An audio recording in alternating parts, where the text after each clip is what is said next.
Hey, Guy, how was Nashville, man? Amazing. All right. Can you tell our good listeners what you're doing in the city of bachelorette parties?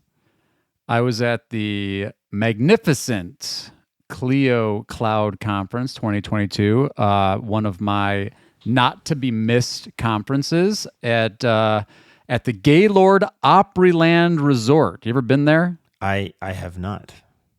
It's hard to describe. Bob Ambrosi does a nice job of trying to articulate it at Lawn Next, so check out his review. But it is quite a spectacle. Okay. Indoor water parks. They got a river, a boat. You've got a river? Inside river. It's kind of like if Disney World was all inside. And country. And country and Vegas hotel, kind of. I don't know. It's a lot going on in there. It's a heck of a thing. What was your favorite part of ClioCon? Clio Cloud Conference. I always say this, and I've given Clio and Jack and the Cleons. I talk about this all the time. But man, they have an amazing community at Clio, and you can just tell it's the energy when you go to ClioCon. It's something you really have to see. All the way from the Cleons, this is the people that work at Clio, their entrance, the support they provide attendees, the people who are there in terms of expertise, and it's just very forward-thinking, innovative people in legal, whether it's lawyers, whether it's consultants, whether it's technology people. It's quite a thing. I highly recommend ClioCon to everybody. Okay. Next year, we expect to see all of you at Clio Conference. And I already bought my ticket. They give you a right. big discount. Yeah, if you buy it before. Well, we're recording this after October 15th, so I already missed it. But too late. Prices are only going up. They're not going down, right? You snooze, you lose, everyone. Snooze, you lose. Inflation's here. So, Conrad, in addition to the Gaylord Opryland Resort, what are we talking about today? Well, as usual, we're going to start with the news. Lots of interesting news coming out, including a big announcement that came from the Gaylord Opry Resort at ClioCon. So stay tuned for that. And we're going to go back. One of the things that we've talked a lot about regularly, and this is hot off the press now, is takeaways from the 2022 Clio Legal Trends Report. And now, time for some music. Welcome to Lunch Hour Legal Marketing, teaching you how to promote, market, and make fat stacks for your legal practice. Here on Legal Talk Network.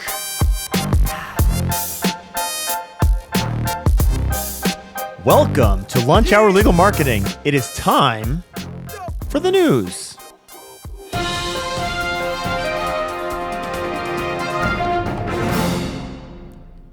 Well, continuing on our theme of Clio, Clio announced a bunch of updates. We had websites. We talked about some websites, which we're going to come back around to later on in the segment. Texting and better integration. So were all of the announcements out of Clio what you expected, Guy? I'll be honest. I didn't see websites coming. I'm not surprised. Texting, some of the better integration stuff. I mean, look, the vision here is to make the operating system, the platform, the only software you need, stay inside Clio for lawyers. So they made some great strides in realizing that vision from my perspective. They want to support lawyers helping their clients all the way through the consumer legal services consumer journey. And I think that they've made some strides on that for sure. Great. All right. Yeah. Next in the news, Gonzalez versus Google. Give us the top level don't read. I am certainly not a Section 230 expert. We had Professor Goldman on. I know you recently chatted with a Section 230 expert. Short version is this. Both sides of the political spectrum seem to be questioning whether or not the internet should be this liability-free zone for users and platforms. We'll put a link to the Vox article, but looks like the Supreme Court's going to take a look. Oh, maybe. I don't know. We'll see what the Supreme Court does with this one. Be interesting. But, in the context of, we've talked about this many, many times, it's fake reviews, it's misinformation. There's all this stuff going on out there, and it's like, is that just for better and worse, buyer beware? Or should there be some accountability and liability for either the platforms or perhaps the people? Certainly my view is this is pretty easy from a fake review standpoint. And I think the FTC is probably going to start, I think they're already cracking down on this a bit more. But if you buy fake reviews, if you're publishing fake reviews, it's very easy to fall under violations of your rules of professional conduct. And I think also running afoul of the FTC's rules. So I don't know. All right. Okay. Section 230, changes coming will break the internet as we know it. Maybe. I'm a big I don't think Section there's any 230 changes fan. Okay, Google Business Profile. Now, this is not news. The only news is that nothing has changed. If you are a regular listener to Lunch Hour Legal Marketing, you will have heard us last session and possibly even this session before that, talking about the problems with Google Business Profiles. Guy, what are the problems with Google Business Profiles, and why are, at least I'm continuing to recommend to people, play MC Hammer and don't touch this? Yeah, the root problem is that Google doesn't make any money off of you Google cynic. Business Profiles. Okay, for those of you who had the over-under of 4 minutes before Guy got cynical about Google, you are now winning. Yeah. So the short version is that people are getting suspended for all sorts of things that they shouldn't be getting suspended for. And so, if Google Business Profile local pack visibility makes up a big percentage of your lead generation or your reputation validation when people searches on your name, which it does for most of you that have it, I would, I guess the way I would respond to Conrad's like, don't touch this is don't touch this unless you absolutely, absolutely have to. So put it that way. Or don't touch this unless there's nothing to lose, right? If you're not winning right now, yeah. If you're not getting phone calls, if you don't have any reviews on your profile, great time to experiment. And if you don't know if you're not getting any phone calls from Google Business Profile, you might want to update your internet tracking. Anyway, that's if you don't know what Google Business Profiles is, you better go learn right now, because where have you been? You obviously never listened to us. Hundreds of dollars to learn about what that is. Okay. Bunch of good conferences coming up. Guy, we've got CRISP. The Great Legal Marketing is set to kick off. You just had Clio. This seems to be the very, very heavy conference season. Any others that you wish you could go to? Not just wish, but I may be attending the AAJ's winter convention. I think that's not until February, though. Of course, got to plug Tech Show in March. Tech Show, March. Yeah, but again, if you've been feeling like you're kind of on an island managing your firm, get to one of these great shows, because, as much as I ranted against conferences before, and in fact, Bob Ambrosi at LawNext, he actually made a critique that it was the first time he felt like ClioCon was a little more pitchy than usual. But, I think some of that's, maybe I'm hedging a little bit from my last rant about this. I think some of it's the nature of the beast. These conferences are for vendors, they're vendor funded, but there's so much to learn. I mean, I can't tell you, just being around people that are like thinking differently about law practice, it's so valuable. Get out of your box. Get out of your box. And finally, and full disclosure, I'm an investor in this company, so I'm happy to bring this to you, but just know where I'm coming from. Justice for Me, those of you who have heard me talk about Justice for Me in the past, this is a company that will offer financing directly to a consumer in their need for legal services. So instead of you running the risk of that consumer not paying you, they will actually take that risk for you and guarantee that payment to you. They just raised $10 million in debt funding. So good for them. I'm super psyched about this. I really, I got into the legal market back in 2006. I talked to Mark Britton at the time, and he talked to me about how technology was going to make the legal service world much more accessible to lots of people. And that it feels like that is moving very, very slowly. But services like this make that available. And so there's I was really excited for them to make that debt funding raise. Yeah. All right. While we're talking about money, let's have some ads. And then we're going to get back into this, talking about what Clio launched at their conference, the Legal Trends Report. We've been waiting for this moment for a long time, and here it is. And now it's time for the Legal Trends Report Minute, brought to you by Clio. Hot off the presses, it's the 2022 Legal Trends Report Minute.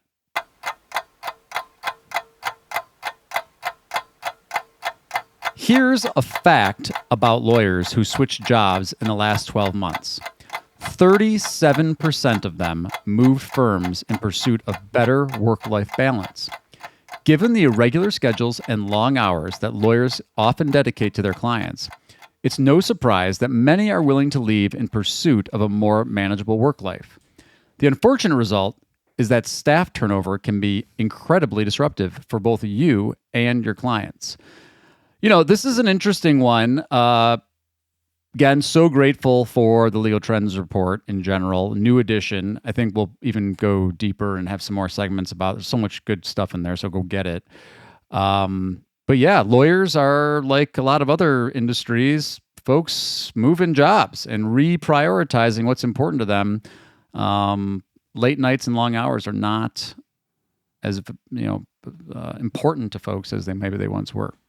You know, I don't know if you saw this post, and I'm blanking on the name of the firm. This was a corporate marketing department that switched firms, not just a person, but the entire department switched firms. I saw that headline, and I'm blanking on it too. I'm blanking on the names, but and it really was around work-life balance, right? And so it was just that was surprising for me to see a team of people deciding to get up and switch. That must have been a really interesting negotiation.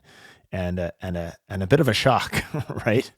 Totally. So work-life balance, important. We talk about this, probably not enough. For more information on what law firms can do to keep good people, download Clio's Legal Trends Report for free at clio.com/trends. That's Clio spelled CLIO.com/trends. All right. Well, as Conrad mentioned, one of the announcements from ClioCon was that Clio is entering the website builder game, and as I facetiously joked on Twitter, the SEO game. So, Conrad, we're still learning about Clio's product, and we don't want to just go deep. We'll put a link to Clio's product page, but we've talked about website builders. What are some things that lawyers that might be considering Clio's website builder to be thinking about in asking about in the context of website builders? Well, I will go on the record as saying I was completely wrong in thinking that Clio would never do this. Mainly because from an executive perspective, I know some people have a lot of influence there who were really, really reticent about launching websites for Avvo. And then when they did that, it was frankly a flaming disaster. The Avvo websites were terrible. And it was a bad experience for customers, and it was a bad experience for Avvo internally. And so I was really surprised to see this. The answer to your question is built into the history there. A business that is funded by venture capital is looking to scale, right? So you need to understand that as the background. And so the only way, and the problem with doing websites, as Guy and I know absolutely painfully well, is that there is a subjective side to the design of a site. There's a subjectivity to it that is by definition not scalable. And so I think when you are thinking about Clio specifically, you need to have that as a background understanding of you're probably going to get what is a well done, but very, very templated approach to a site. Now, Guy, the sites that we've looked at so far, and I want to talk about about some of the other non-WordPress sites, and we can talk about WordPress builders as well. But the sites that we've seen from Clio so far, I think fair to say, are somewhat simplistic. The ones that we've seen live are single page, right? So you can navigate to sections within a page. They do have real-time booking functionality that I think is really fascinating, that is going to probably dovetail directly into Clio Grow. But speaking of Clio Grow, this is built as out of the box as being a subdomain of Clio Grow, right? Which I would see as somewhat problematic. Now, if I recall correctly, you can actually move that to your own domain. Is that correct? Yeah, and so like many of the proprietary website builders, they're giving you the product, they're giving you the platform. You always talk about they're giving you the car, not the gas, and so the idea here is it's low cost, do it yourself. But if you don't know about creating a custom domain, if you don't know about things like robots.txt file, if you don't know about things like htaccess files and 301 redirects, and nobody at Clio, again, we have no idea how Clio is going to support the product, right? It's very, very new. So we're going to give them the benefit of the doubt. But as we noticed, there are Clio Grow websites that are currently indexed in Google that are on ClioGrow.com subdomain, which is not optimal from an SEO perspective. And as we've talked about many times, it's like whether it's GoDaddy or Wix or Lawlytics or whatever. Even WordPress, out of the box, they don't always work the way that you think that they should work. So, look, I look at this as like in the conversation of the proprietary versus WordPress thing. Plus side, keep it simple, do it yourself, low cost. I think one of the coolest things that they're doing is they're actually using some of your Clio data to populate some of the stuff on the site, which I think is a really, really cool idea, right? So like, if you have an average, I'm just making something up, I don't even know if they'll do this, but if you have an average response time to matters in Clio, maybe they publish your response time, which is obviously very important to potential clients on your website. That's a very cool thing, in my opinion. But that being said, it's like, it's this classic line. Squarespace is the same thing where it's like, oh, out of the box, you're SEO friendly, you're SEO optimized. Like, your people are going to start searching lawyers near me, and your website's going to pop up. It's like, well, not necessarily. So my take is, I feel like they may have taken the shroud off the sculpture before it was completed. And I think there's a lot of opportunity. I'd like to see more of this. If I was advising you on this kind of low cost do-it-yourself approach, my advice would be, I think it's going to get better. And this is probably not the example where you want to be an early adopter. Right. I think we're going to see some better examples. I think we're going to see things built out a little bit better, but this might not be one where this is where the cutting edge may become the bleeding edge. Right. And it's probably going to get better. I just want to see that before you decide to jump into this. The other thing, Guy, just as we're talking about this, I think in the back of this from you and me, we have this, maybe it's a level of arrogance, although it's probably built on experience here, that WordPress is the answer, right? If it's not WordPress, it's garbage. That is also not necessarily true. And I think that you run the risk of having just as many problems with WordPress if it's not done well either, right? So it's not That's like, right. Oh, I've got WordPress and now I have an SEO optimized site, and which I often hear from people. Well, that's what I tell people too, is like, because I'm always like, let's just use WordPress, even though I agree with you, WordPress can create the same issues. And in fact, WordPress WordPress is like the quote unquote Salesforce of website builders, right? So it does a ton of things, very configurable. It's not open source, so that's maybe not a good combination with maybe more like Zoho. That's probably too inside baseball for people. But the point is that I don't really care what platform you're on. You know what I care about? Does it load fast? Does it look great on mobile? Is it reducing the friction between someone who's searching for information about you or your firm and getting to signing up for a consultation or contacting you? Like, that's what I care about. I think of the Seth Godin pretty websites. Like, it doesn't really, I don't care how pretty it is. I don't care about the subjectivity part. Is it converting or not? And are we able to configure it in a way that optimizes it for the experience of those potential clients? Because otherwise, who cares? I don't care. Hold on. I'm going to push back on that because go ahead. I think you're going to agree with me.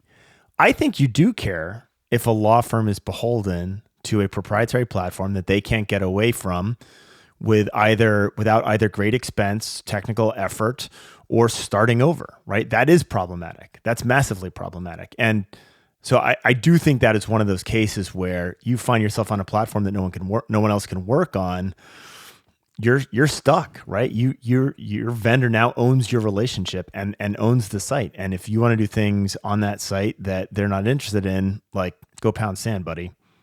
Well, that's why I always say just use WordPress, but I was trying not to, trying to give the others. I mean, look, you got to balance, right? It's just like everything else. There's no silver bullet for everything. Squarespace and Wix has done a really good job of moving forward from an SEO perspective and giving you some more configuration options. It's a balance between time, the cost that you're going to put in, and your experience working with some of these platforms. But yes, look, you don't want to be beholden, but if it's, $1, I'm just making something up, but if your platform's $1 a month and it does all the things that you need it to do and it's converting, like, I don't care. But to your point, if you ever want to switch, that's where the issue comes. And guess what? By the way, for the most part, most of the proprietary CMS solutions that you see, especially in legal, they're not the most affordable option anyway. They're not very configurable. That's true. They don't have all of the advantages of like the Wix and Squarespaces. They don't have. That is a great caution, right? The funny thing is, the more expensive the platforms are, you're often giving up that flexibility, right? I think that is a very salient point. And with that, we're going to come back in a moment, but we're going to take a little break right now. We're going to speak later on about spam, ramen, and lawyers. And I don't mean spam as in stuff you get in your inbox that you don't want. I mean the stuff that you get out of a can in an economic downturn. So, to the 5 people who are listening to this podcast, you didn't leave us any reviews from the last episode. And so this is my reminder to give us some feedback. Tell us what you want to hear about. Leave us a review. If you just landed here, subscribe. We're on Apple Podcasts and Spotify, and tell a friend. Hey, check out Lunch Hour Legal Marketing. Share the episode. We'd love to hear from you. And for those that do listen frequently, we do appreciate it. Let us know what you think. Thanks so much. And please, if you are a website product manager at Clio, do not leave us a review. No, leave us a review. We would love, actually, you know what? We would love to have you come on the show and talk about the product. Exactly. How's that for an invite? There you go. Okay. Now, I talked about spam and ramen and lawyers. And the reason we talked about this, one of the things that came out of the Clio Legal Trends Report, kind of the top level on this, was the lawyers are not keeping up. Lawyers' pricing and business models are not keeping up with changes in inflation, meaning basically you are discounting your services over time. We talked about this last week. We presciently saw this coming, Guy, and then boom, it shows up in the Clio Legal Trends Report. Bob Ambrogi did an interesting cover on this. We'll make sure that goes in the show notes. But the reason I talk about spam and ramen, there's a macroeconomic theory of the countercyclical demand product. What the heck does that mean? For those of you, that's MBA talk right there. No, that's econ. That's even nerdier than MBA talk. They don't teach that in law school. Microeconomics, and it basically talks about there are some products out there that the worse the economy is, the greater the demand for that product. And spam is an obvious one, because people, as your micro econ teacher will tell you, people will start replacing their strip steak with canned spam, right? So they're still getting meat, but it's not high end. And it's an interesting perspective.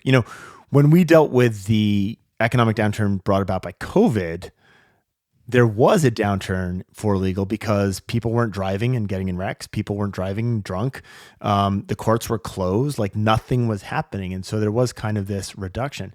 But Guy, can you talk about how in an economic downturn, we actually may see an increase in the demand for legal services, and therefore no reason to keep your pricing as it were? Yeah. And so again, go check out the Legal Trends Report. But the one of the big headlines was kind of this interesting situation where demand for lawyers is up. And if you're wondering about that, you're like, well, I don't understand. It's like, well, think about it. economic hardship times create more stress, more anxiety, can put stress on families, put stress on personal finance. So you think bankruptcy, family law, Crime. sadly, I'm sorry, Crime. sadly, crime. That's where I was going. Oh, sorry. Said all those, right? Those are Yeah. all, but this is what a lot of consumer-facing lawyers help people navigate some of these tougher issues. And so, Legal Trends report demand for legal services up, and we don't know unfortunately, they don't segment it by practice area, at least that I didn't see.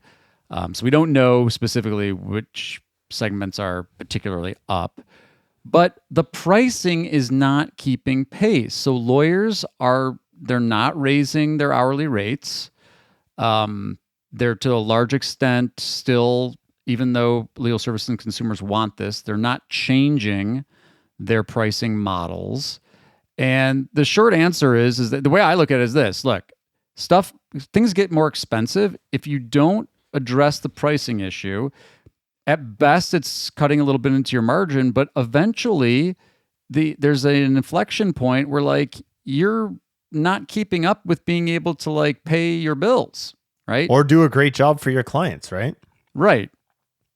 And again, this is another thing too, and we talk about this in the context of like the wellness stuff, but like if your pricing is causing you to have financial strain and hardship and stress and anxiety, to Conrad's point, this is the thing I think a lot of lawyers don't connect, is that you're not doing the best you possibly can for clients, period.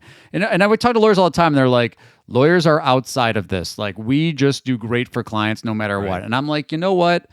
And then you wonder why there's lawyers index high for substance abuse issues and all of the family issues that we talk about. You got to take care of yourself, and part of taking care of yourself and taking care of your business, because it is a business, not just a hobby for many of you, is to understand your pricing in a time of historic inflation growth. All right. So change your pricing. It's Q4. It's a great time to up your rates, even for your existing clients who have been sticking with you. They're happy with you.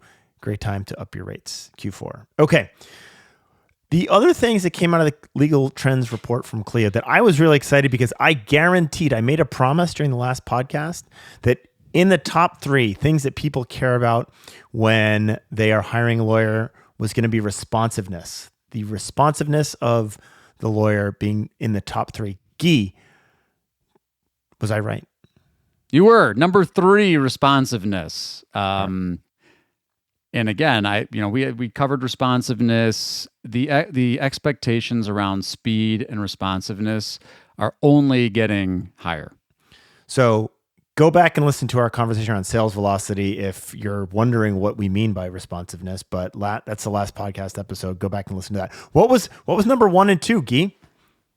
Number 1 was reviews, which I think Wowzers. that, yeah, I'm not really surprised by that one, right? I mean, I stare at way too many local packs every day. And I will tell you, even when it's like a local pack of lawyers that I know, even though I know that the quote unquote best lawyer of the 3, the reviews jump out. I mean, we are trained by Amazon to shop on reviews. Now, again, the cynical downside Section 230 problem is that there's a ton of fake reviews in there, and people shouldn't rely just on reviews. But let me tell you, they do.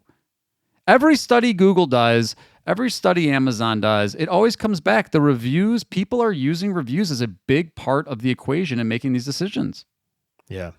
Yeah. Even professional services. I mean, it is what it is. Hate it. You might tell me that you're a better lawyer than all the people with all the great reviews, and no one knows it because of the reviews. All right, what was number 2, Guy? 2 is proximity. So we've talked about this one before, especially in the context of like ads and conversion rates. But I'll set it up. Personal injury lawyers always say, who's your target audience? What's your target market? Oh, well, for the right injury case, I'll go anywhere in the state. All state. Across Texas, baby. Yeah, I'll go anywhere. But again, for the legal services consumer, locality matters. And this was interesting even in the context of they don't care if you're not at your office. They don't care if you're working from home. They don't care if they're having virtual meetings with you, but they want to know you're nearby. And so things like your area code and your phone number, where you actually keep your address, your familiarity with local stuff going on, it matters a lot to legal services consumers. That for me was the very pleasant surprise because, I wrote the book Own the Map that went out through the ABA right before COVID happened, where we literally are not dealing with the office, right? Where you're literally not thinking about the office. And the whole premise of my book was that proximity matters. So it was interesting to see that this still has persisted. There's a great quote out of the Legal Trends report that says, despite clients preferring virtual meetings, so they do not want to come into your office, they do care that you are local. That was a really big insight for me. And yet, some of the things that we've talked about regularly, Guy, are things around, being involved in the community, right? Actually having a presence, that localized recognition is a really important thing. And the extent to which, and this has been I think the ugly flip side of this is, it's really easy to create that new office, an hour and a half away from me that's never staffed and throw up a GBP profile. And all of a sudden you now have a competitor there.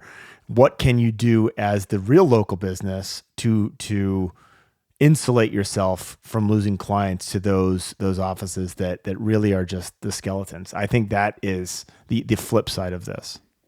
Yeah. And again, not for every practice area, not for every type of client, but I will tell you, location, local community, it's an affinity. People like to know. Yes. I mean, we talk about this with the Chicago guys. Like, they want to know, oh yeah, Chicago, or know Detroit, and really, those are big markets. But like in my local suburban community, people want to know that stuff. Like, are you from the area? Do you know the area? Are you familiar with it? And it's not even a logic thing. It's much, talking about the Aristotelian modes of persuasion. It's much more pathos than it is logos. Well, that's my philosophy. I love it. Yeah.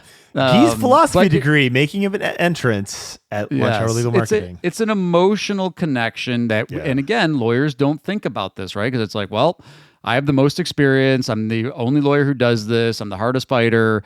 But again, it can just be like, it's someone from my community. Yeah. We go to the same whatever it is, whether it's, the elementary school. My kids go to the same school. That stuff matters a ton for legal services providers or legal services consumers. And so what do you do? Well, you've got to do content marketing, include location as part of your affinity in your content marketing. Talk about what you're doing in the community.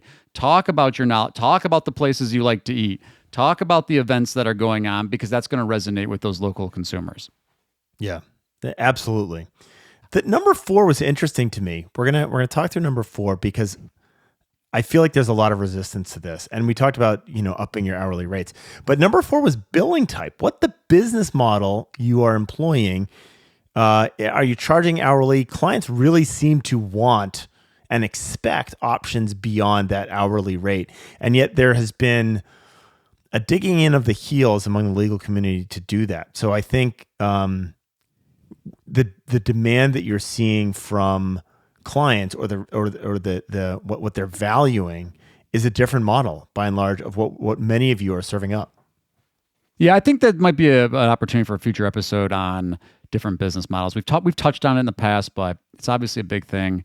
And then number 5, scheduling availability. This is another one. We talk about this all the time, and even in the context of search. But like, if you're showing that you're not open after hours, I mean, people are working during the day, and so if they can only get a hold of, if you can only schedule on your own terms, you're going to lose out. I mean, it just is what it is. Or if you send them a Calendly link and your next available appointment is 3 weeks from now, get ready for them to move on. Yep. Okay. That's how you should be talking about consultations instead of leads. We can come back to that theory over and over again. All right. Well, Guy, it's been 2 weeks since we talked Lunch Hour Legal Marketing. It'll be another 2 weeks before we talk again. Hopefully sometime you and I can actually have a beer at one of these many conferences that are coming up, because it's been far too long. Until then, we will hope for Michigan to continue on their amazing football journey And we will see you all in 2 weeks. Money makes a world go round. Money makes a world go round. Thank you for listening to Lunch Hour Legal Marketing. If you'd like more information about what you heard today, please visit LegalTalkNetwork.com. Subscribe via Apple Podcasts and RSS.